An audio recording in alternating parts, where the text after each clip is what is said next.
Pak, acungkan jempol mau ikut. Astagfirullah, mobil. Assalamualaikum warahmatullahi wabarakatuh.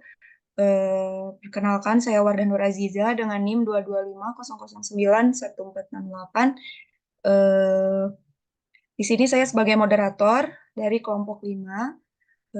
Di sini kita sudah menganalisis laporan keuangan dari PT Mayora Indah Tbk. Next. Oke, anggota kelompoknya yang pertama ada Arya Mangkudarma dengan NIM akhir 466. Selanjutnya Muhammad Ridwan Hidayat dengan NIM akhir 467. Selanjutnya saya sendiri Wardah Nur Aziza dengan NIM akhir 468. Selanjutnya ada Ova Taufikur Rahman dengan NIM akhir 469. Selanjutnya Febitria Amanda dengan NIM akhir 470. Selanjutnya Egol Delina dengan NIM akhir 472. Dan yang terakhir ada Reza Aflaira Rahmah dengan NIM akhir 473. Next. Oke, di sini ada profil perusahaan dari PT Mayora Indah Tbk. PT Mayora Indah Tbk adalah perusahaan fast moving consumer goods yang menjadi produsen makanan berkualitas tinggi di Indonesia. Perusahaan ini didirikan pada tahun 1977 dengan pabrik pertama berlokasi di Tangerang. Adapun jenis produk yang dihasilkan diantaranya yang pertama ada biskuit, ada kembang gula, ada wafer, coklat, kopi, dan makanan kesehatan lainnya. Saat ini, produk PT Mayora Indah Tbk telah tersebar di 5 benua di dunia. Oke, di sini ada laporan neraca keuangan dari PT Mayora Indah Tbk. Ada aktivanya, terus ada liabilitasnya juga, di situ sudah lengkap tercantum. Next. Oke, di sini ada laporan laba rugi dari PT Mayora Indah Tbk dari mulai penjualannya sampai jumlah penghasilan komprehensifnya juga sudah lengkap tercantum. Di sini kita menganalisis tahun 2023 dan yang menjadi perbandingannya tahun 2022. Next. Nah, yang pertama eh, ada rasio likuiditas yang akan dijelaskan oleh Opa.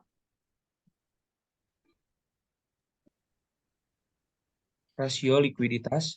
Yang pertama yaitu ada current ratio pada tahun 2022 yaitu 262%, sedangkan tahun 2023 yaitu 280%, sehingga mengalami kenaikan sebesar 18%.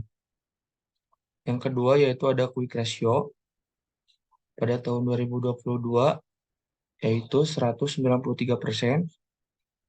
pada tahun 2023 197%, dan mengalami kenaikan sebesar 4%. Yang ketiga yaitu ada cash ratio pada tahun 2022 578%, dan tahun 2023 yaitu 619%, dengan mengalami kenaikan 113%. Kesimpulan dari rasio likuiditas di atas yaitu dari hasil perbandingan nilai rasio likuiditas ini bisa dilihat bahwa hutang lancar mengalami kenaikan di setiap tahunnya.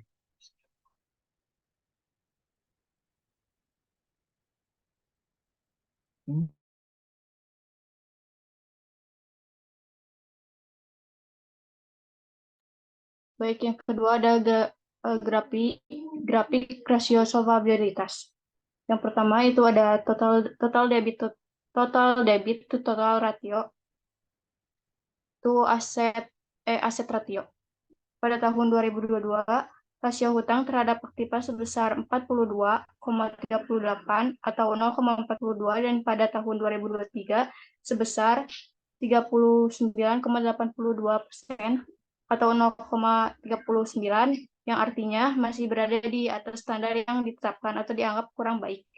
Karena memiliki debit ratio lebih dari 0,4 atau 40%, maka tinggi rasio utang ini menjadi tanda bahaya untuk meminjam tambahan dana tanpa harus menghimpun ekuitas terlebih dahulu. Kemudian total debit to equity ratio pada tahun 2022 dilihat dari rasio utang terhadap ekuitas sebesar 73,56% atau 0,73 dan pada tahun 2023 sebesar 66,18% atau 0,66, maka semakin tinggi rasio ini akan semakin besar utang jangka panjang perusahaan dibanding dengan modal sendiri yang dimiliki perusahaan. Kemudian yang long term debit to equity ratio pada tahun 2002 memiliki rasio sebesar 29,64% atau 0,29, dan pada tahun 2003 memiliki rasio 29,86% atau 0,29, karena pada tahun 2020 dan 2023 terjadi penurunan, maka perusahaan tidak mampu menjamin hutang jangka panjang karena perusahaan mengalami defisi modal sendiri. Kemudian untuk selanjutnya ada time interest and rate ratio pada tahun 2022 memiliki rasio 5 kali dan pada tahun 2023 memiliki rasio 11 kali, maka perusahaan memiliki cukup dana untuk membayar bunga pada hutang jangka panjang karena rasio lebih dari 1. Kemudian untuk selanjutnya akan dibacakan oleh Feby.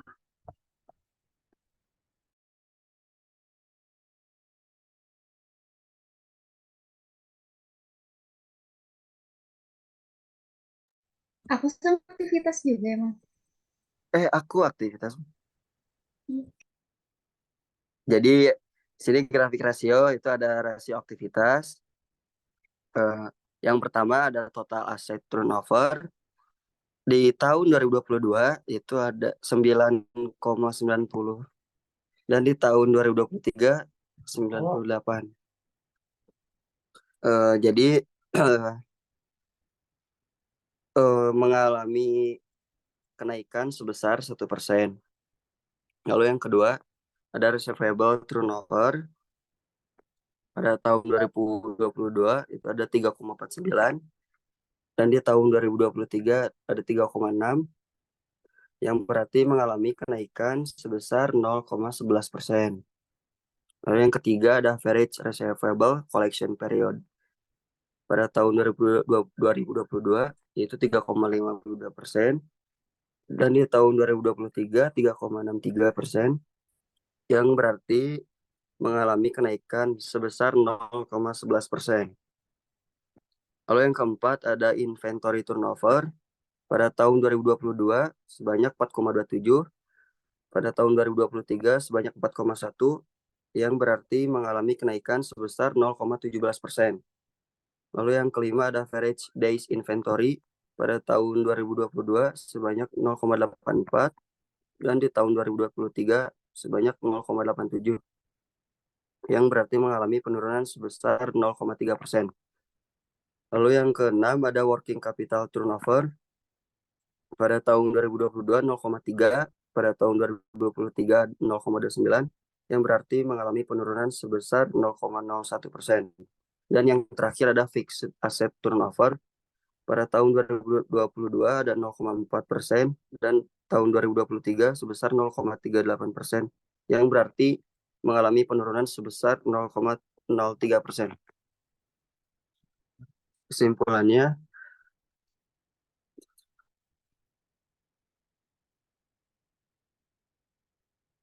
hasil perbandingan rasio. Jadi kesimpulannya perputaran aktiva selama setahun berputar sebanyak 0,0203383 kali. Pengumpulan piutang selama setahun berputar sebanyak 104,137. Rata-rata piutang tertagih adalah setiap 70 hari persediaan selama setahun.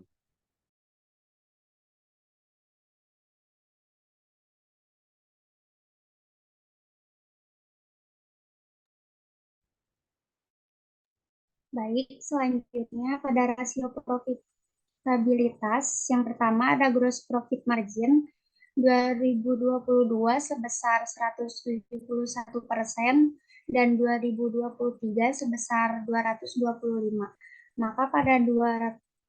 Maka pada 2023 mengalami kenaikan sebesar 54.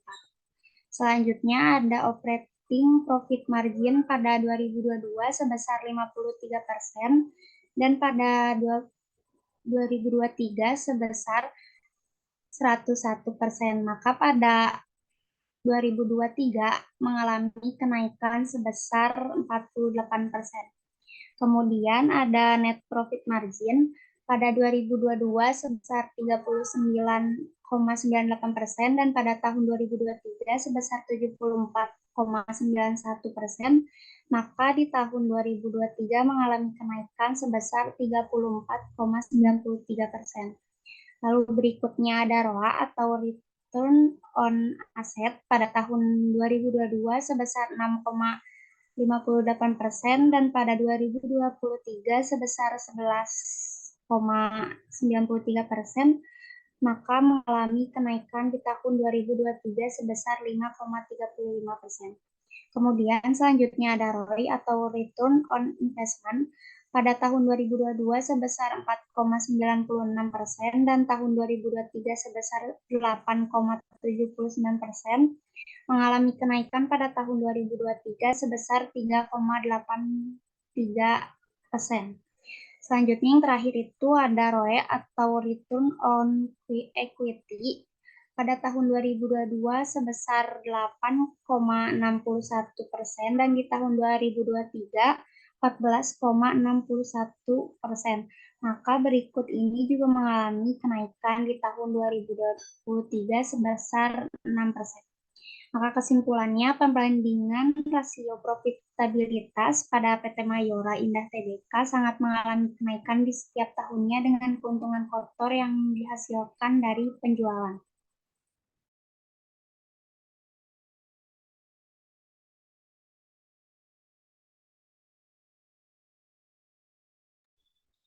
Baik, selanjutnya saya akan menjelaskan apa itu neraca common size.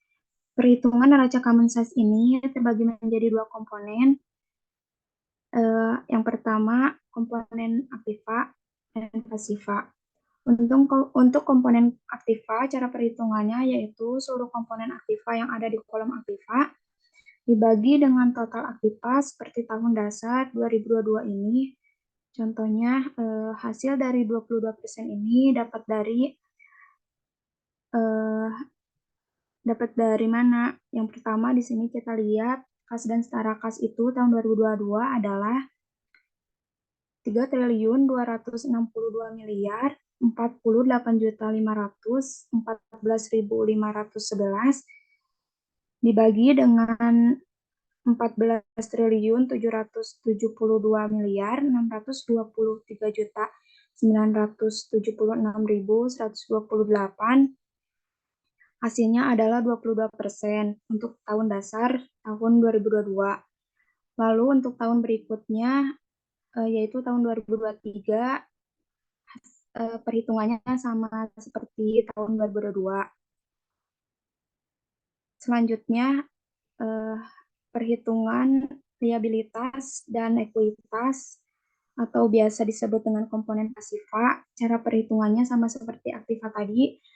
Komponen pasiva ini dibagi dengan total pasiva. Contoh utang bank jangka pendek tahun dasar 2022 sebesar 1.250.750.990.000 dibagi dengan 5.636.627.301.308 yang hasilnya adalah 18%.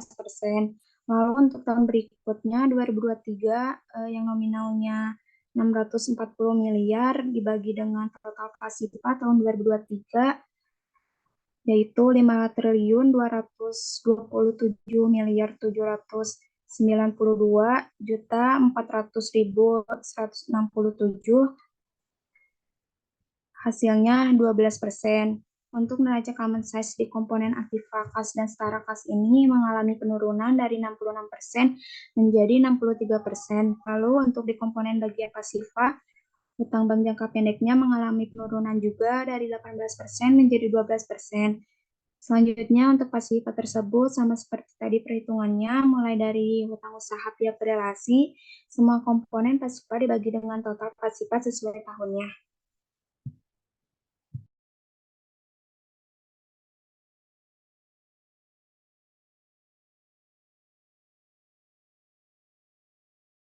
Next.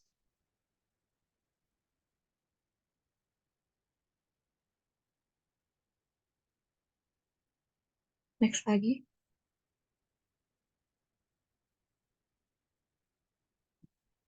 Oke, di sini saya akan menjelaskan laba rugi common size. Di sini tuh rumusnya itu semua komponen dibagi penjualan bersih. Jadi penjualan bersihnya itu dijadiin 100% dulu.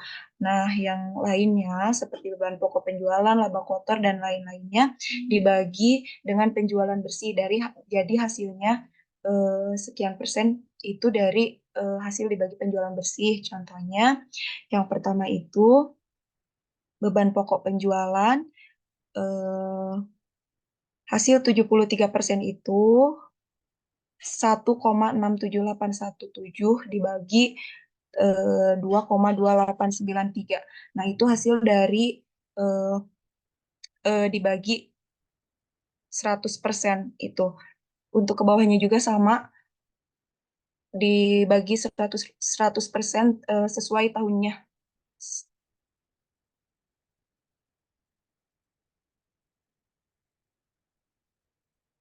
Next.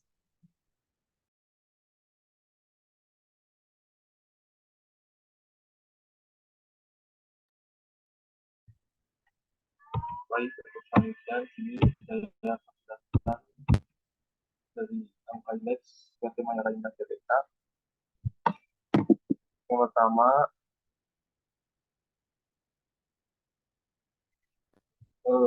di sini ada aset lancar. Untuk perhitungannya, pada tahun 2022 sudah memiliki tahun dasar yaitu dengan 100%. Dan untuk 2023 perhitungannya kita harus mencari di mana angka-angka yang sudah dicantumkan dari perusahaan tersebut dari kas dan setara kas dibagi dengan tahun 2022, yaitu tahun dasar. Contohnya, tahun 2023 pada kas dan setara kas dibagi dengan tahun 2022 dan hasilnya yaitu 99%. Untuk ke bawahnya juga kemungkinan perhitungannya sama. Next.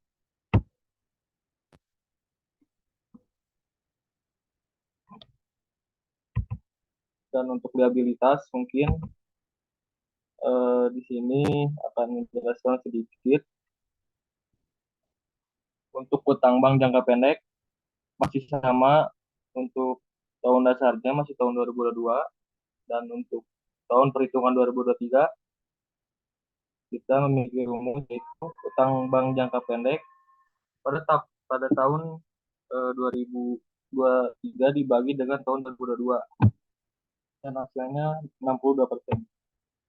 Kemungkinan ke bawah juga untuk perhitungannya sama.